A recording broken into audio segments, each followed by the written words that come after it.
Top 20 प्रश्नों को cover किया है। वीडियो को लास्ट तक आप जरूर देखें। प्रश्न नंबर 1 है, भारत का राष्ट्रीय आदर्श वाक्य क्या है? Correct answer option number B हो जाएगा, सत्यमेव जयते भारत का राष्ट्रीय आदर्श वाक्य है। देखिए दोस्तों, इसे मुंडक उपनिषद से लिया गया है। मुंडक उपनिषद से सत्यमेव जयते जो भारत का राष्ट्रीय आदर्श वाक्य है, इसे लिया गया है मुंडक उपनिषद से।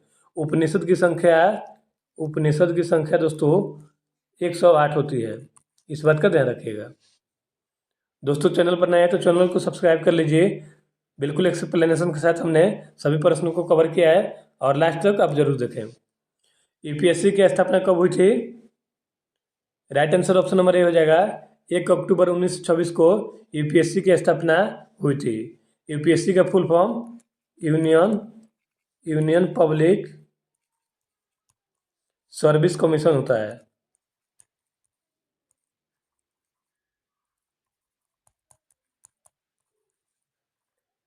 यूपीएससी का full form union public service commission होता है तथा इसकी स्थापना 1 अक्टूबर 1926 को हुई थी तथा इसका मुख्यालय नई दिल्ली में है। इसका मुख्यालय नई दिल्ली में है। वर्तमान में इसके अध्यक्ष कौन है? वर्तमान अध्यक्ष कौन है यूपीएससी के? इसका जवाब आप लोग कमेंट बॉक्स में जरूर दीजिएगा।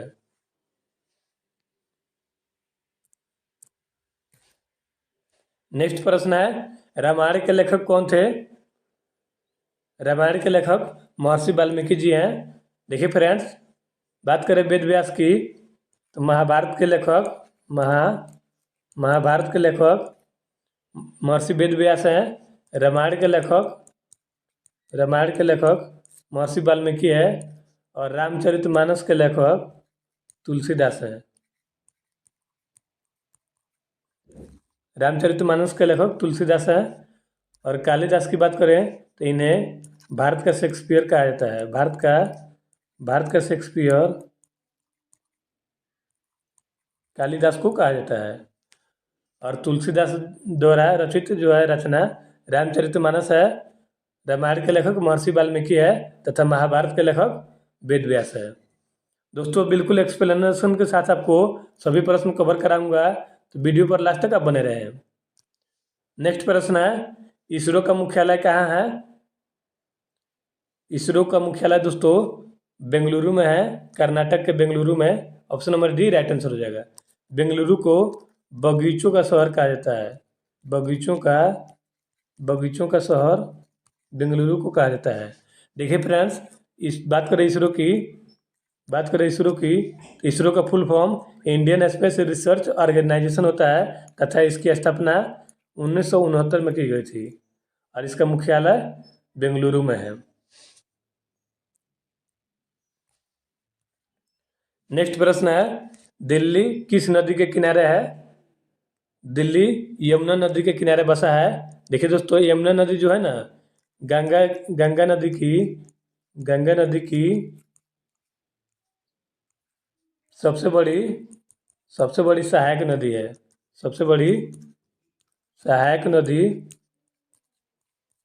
यमुना नदी जो है, ये गंगा नदी की सबसे बड़ी सहायक नदी है तथा दिल्ली जो है यह यमुना नदी के किनारे बसा है। नेक्स्ट प्रश्न है, भारत के उपराष्ट्रपति के पद के बारे में किस अनुच्छेद में चर्चा की गई है? देखिए दोस्तों, भारत के उपराष्ट्रपति के पद के बारे में अनुच्छेद 63 में चर्चा की गई है तथा उपराष्ट्रपति जो है ना, राज्यसभा के सभापति होते हैं।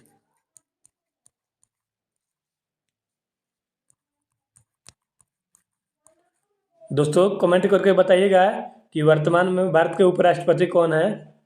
प्रश्न नंबर 6 का right answer option number B हो जाएगा।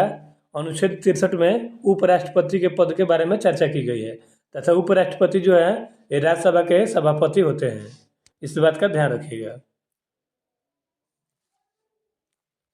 नेक्स्ट प्रश्न है, भारत के किस राज्य में लोकसभा की सर्वाधिक सीटें हैं?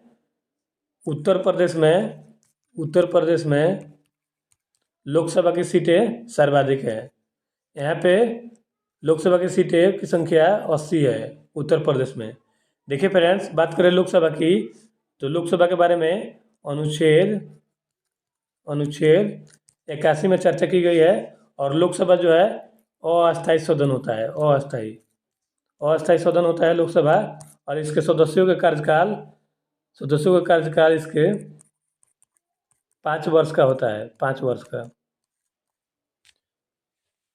लोकसभा कभी भी भंग हो सकता है, इसलिए इसे अस्थायी सदन कहते हैं। तथा लोकसभा के बारे में अनुच्छेद 81 में चर्चा की गई है। तथा सर्वाधिक लोकसभा की सीटें जो है ये उत्तर प्रदेश में है। और भारत का सबसे बड़ा जनसंख्या वाला राज्य, जनसंख्या में सबसे बड़ा जनसंख्या वाला राज्य जो है यह उत्तर प्रदेश है। तथा यहाँ लोकसभा की सीटें सर्वाधिक है। यहाँ पर लोकसभा की सीटों की संख्या 80 है, जो कि पूरे राज्य में सर्वाधिक है। प्रश्न नंबर 7 का right answer option number C हो जाएगा। उत्तर प्रदेश में लोकसभा की सीटों की संख्या सर्वाधिक है। दोस्तों, चैनल पर नए हैं तो चैनल को सब्सक्राइब कर लीजिए, ताकि इस तरह का वीडियो सबसे पहले आपको मिले। नेक्स्ट प्रश्न है, किस संविधान संशोधन द्वारा मतदान देने की आयु 21 वर्ष से घटाकर 18 वर्ष कर दिया गया था? संविधान संशोधन 61 के तहत मतदान देने की आयु 21 वर्ष से घटाकर दोस्तों 18 वर्ष कर दिया गया था। Option number B right answer हो जाएगा। नेक्स्ट प्रश्न है, पारा जिसे मरकरी कहते हैं, यानी कि पारा थर्मामीटर का आविष्कार किसने किया था? Right answer option number A हो जाएगा। फारेनहाइट ने पारा थर्मामीटर का आविष्कार किया था। देखिए दोस्तों, पारा जो है एक धातु है, पारा एक धातु है। तथा इसका सूत्र जो है, इसका संकेत Hg होता है। तथा यह कमरे के ताप पर द्रव अवस्था में पाया जाता है, द्रव अवस्था में। इस बात का ध्यान रखिएगा। पारा थर्मामीटर का आविष्कार फारेनहाइट ने किया था। और पारा एक धातु है जो कि कमरे के ताप पर द्रव अवस्था में पाया जाता है। नेक्स्ट प्रश्न है, खट्टे फलों में कौन सा एसिड होता है? यहाँ पे अम्ल के बारे में पूछा है कि खट्टे फलों में कौन सा अम्ल होता है? खट्टे फलों में सिट्रिक अम्ल होता है। Option number A right answer हो जाएगा। देखिए फ्रेंड्स, मैलिक, यहाँ पे टाइपिंग एरर हो गया है। यहाँ पे मैलिक अम्ल होना चाहिए। मैलिक अम्ल जो होता है यह सेब में पाया जाता है। और सिट्रिक अम्ल जो है ना, ये खट्टे फलों में पाया जाता है, खट्टे फलों में।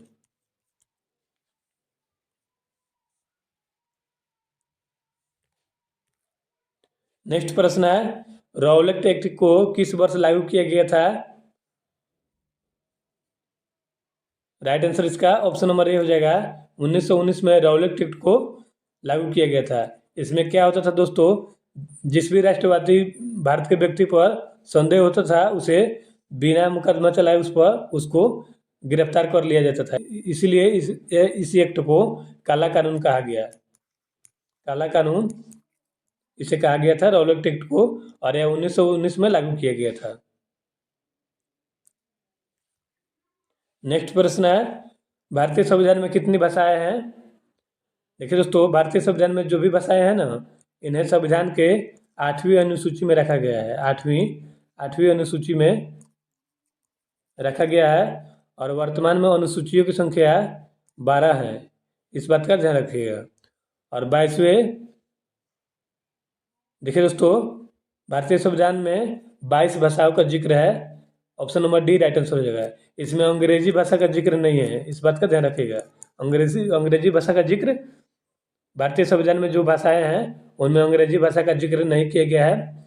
और इन्हें 22 भाषाओं को 8वीं अनुसूची में रखा गया है। और वर्तमान में अनुसूची की संख्या 12 है। नेक्स्ट प्रश्न है, फेसबुक के संस्थापक कौन है?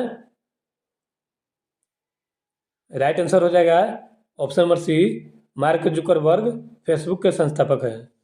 बात करें बिल गेट्स की, तो इन्होंने माइक्रोसॉफ्ट के संस्थापक बिल गेट्स हैं, और फेसबुक के संस्थापक मार्क जुकरबर्ग हैं। नेक्स्ट प्रश्न है, शाहनामा किसकी कृति है? राइट आंसर हो जाएगा option number B, Shahnameh Firdausi की कृति है, यानी कि शाहनामा का लेखक फिरदौसी है। बात करें अलबरूनी की, तो अलबरूनी जो है ये मोहम्मद गजनबी के साथ भारत आया था, और इसके पुस्तक का नाम किताब किताब उल हिंद है। शाहनामा के लेखक फिरदौसी हैं, option number B right answer हो जाएगा। नेक्स्ट प्रश्न है, भारत में कब पहली बार राष्ट्रीय आपातकाल घोषित किया गया था? राइट आंसर हो जाएगा इसका ऑप्शन नंबर सी, 1962 में भारत में पहली बार राष्ट्रीय आपातकाल घोषित किया गया था। देखिए फ्रेंड्स, आपातकाल 3 टाइप का होता है, एक और राष्ट्रीय आपातकाल जो है, भारत में जितने भी आपातकाल हैं इन्हें लागू इनकी घोषणा आपातकाल की घोषणा राष्ट्रपति के द्वारा की जाती है, राष्ट्रपति के द्वारा। और भारत में पहली बार राष्ट्रीय आपातकाल 1962 में लागू हुआ था। नेक्स्ट प्रश्न है, नोबेल पुरस्कार कब आरंभ हुआ था?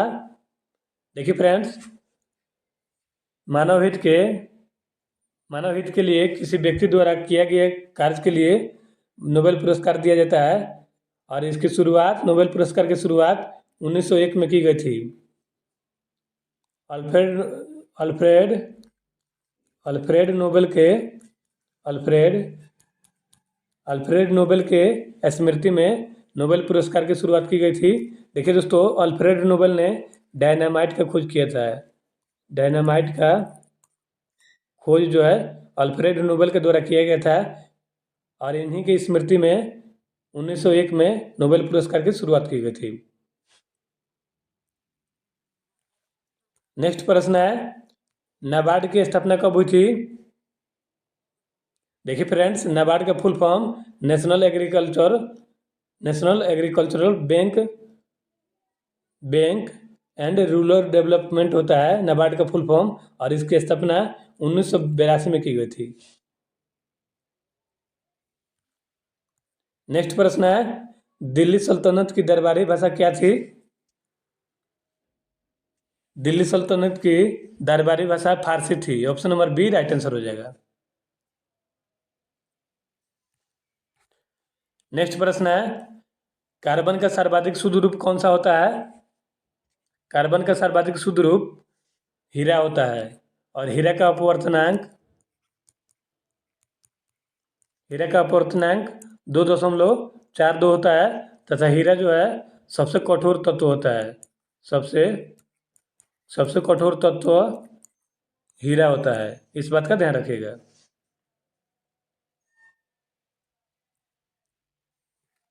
नेक्स्ट प्रश्न है, 23 मार्च को कौन सा दिवस मनाते हैं? Right answer option number A हो जाएगा